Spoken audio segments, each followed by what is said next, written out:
يعطيكم العافية يا جماعة. مبدئيا آسف عن السحب عن اليوتيوب، آخر فيديو كان من أكثر من أسبوع، وهذا الشيء صار أكيد بسبب ظروف خارجة عن إرادتي يعني. وآسف مرة ثانية على هاي الكركبة اللي صايرة، بس لأن حاليا أجهز لسيت أب قوي، حرفيا راح تشوفوا سيت أب أقوى سيت أب بالعالم.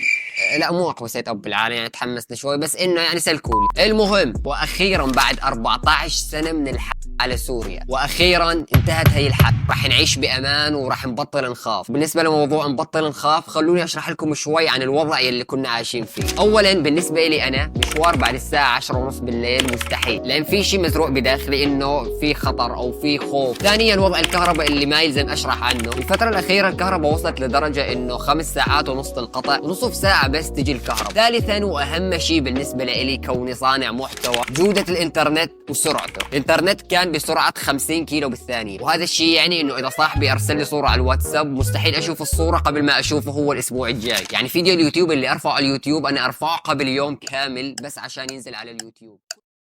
كل الاخبار حاليا حلوه، واطمن ان الوضع راح يرجع مثل قبل، وراح يصير عندنا انترنت مثل باقي العالم. وضع الكهرباء حتى راح يتحسن، واهم شيء يا جماعه وهي نعمه عن جد ما حدا حاسس فيها، وهي نعمه الامان. طبعا اكيد اي حدث يصير بالعالم اكيد الناس راح تطلع وتعمل عنه فيديوهات ويعملوا ترندات وهي الاشياء. فاحنا بهذا الفيديو ايش راح نعمل؟ اكيد رده فعل على هي الفيديوهات. بس قبل، اذا اول مره تشوفني وبدك تشوفني مره ثانيه فاشترك في القناه لما تكون صاحب ظهر وتشوف الاخبار ومو عارف ايش صاير بالدنيا.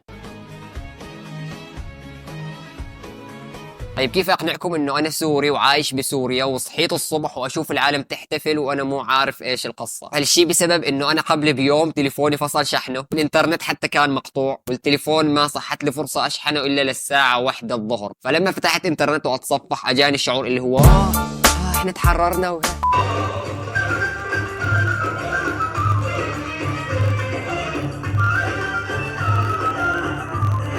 حاسس انه اغلب الشعوب زعلانين مو على انه السوريين راح يرجعوا بلدهم، حاسس انه زعلانين عشان الشاورما. هو بصراحه معكم حق. خلص اسمعوا، راسلوني على الانستغرام والموضوع عندي، انا راح اعمل لكم حواله شاورما، بما انه خلص ما في حظر وصار عندنا متجر امازون. فاي شيء بدي احوله حتى لو وجبه شاورما راح احول لك اياه وين ما كنت باي مكان بالعالم. واحد يصدق اني راح احول.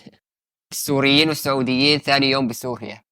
يا ششوحه يا وطه يا شوحه يا شن جماعة أنا أحس يعني، ومو لأن لهجتي بس، أحس اللهجة السورية هي أسهل لهجة مقارنة بباقي العالم، خاصة اللهجة السعودية. يعني مثلا شوف لي الفرق، فديتك وتقبرني، يعني تحس فيه سلاسة بالموضوع. أما لو رحت على السعودية راح تقضي الشهر الأول كامل أنت بس تتعلم اللهجة. فيديو مسرب لأبوك وعمك بسوريا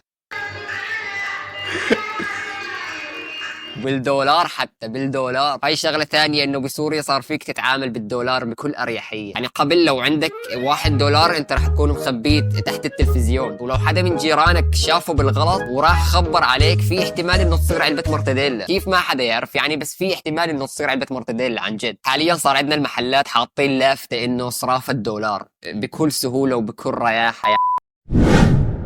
يمكن يتغير عليكم وضع الكاميرا او شيء، بس لان طلعت مشوار حوالي 2 ساعة ورجعت عشان اكمل تصوير الفيديو. شوفوا التضحية اللي انا اعملها بس عشان ارفع فيديو يوتيوب واحد.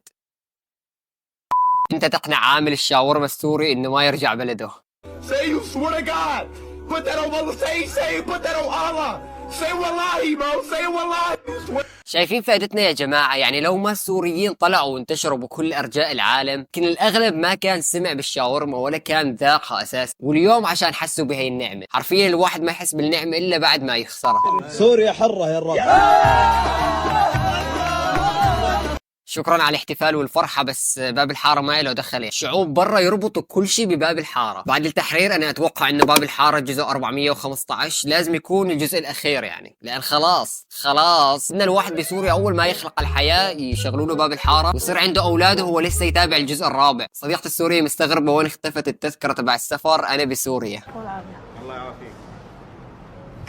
والله بعد هاي الفيديوهات انا عرفت ليش كل الدول حاطين عينهم علينا، لان طمعانين بالاكل يعني. ببساطه الكل طمعان بالاكل وبالشاورما وبالاشياء. شكلي بس اشوف السعوديين جايين يزورون عندنا.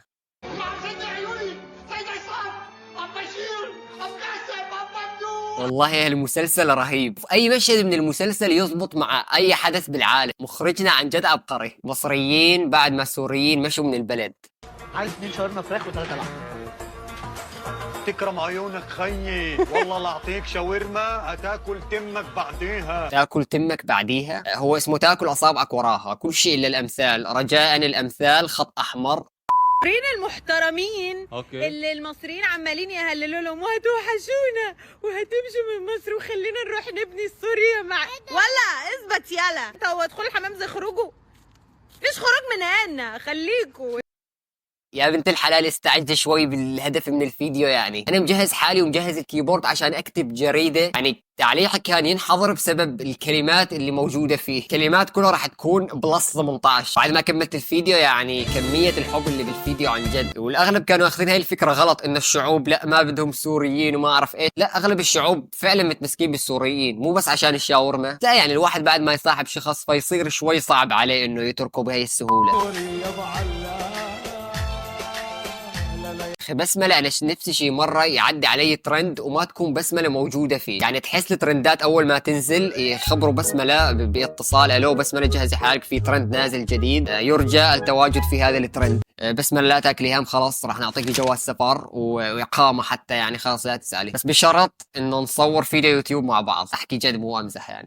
وبما انه في كثير فيديوهات عن جد يعني الفرحة ما تنوصف، شايفين الوضع والفرحة من باقي الشعوب، فما بالكم انه احنا اللي عايشين هون كيف فرحتنا راح تكون. بالنهاية اللي بدي اقوله ان سوريا وبعد 14 سنة واخيرا تحررت، بعد كل هاي الاحداث اللي صارت وحرفيا ما كان عندنا شيء نعمله غير الصبر، فان شاء الله مثل ما تحررنا احنا تتحرر فلسطين. صدقوني الشيء اللي بدكم اياه وتكون تسعى له راح يصير ولو بعد 100 سنة، فصدقوني راح يجي هذا اليوم. واسف مرة ثانية على السحبة الطويلة، بس تحملوني شوي وتحملوا هذا السيت اب المؤقت، لاني بجهز لسيت اب ابن لذينه، حرفيا سيت اب ابن لذينه وبس. والله هذا حسابي على الانستغرام، ضيفوني عليه، بنزل اشياء رائعة ونتواصل مع بعض هناك. اشوفكم في فيديو جديد ان شاء الله، وسلام.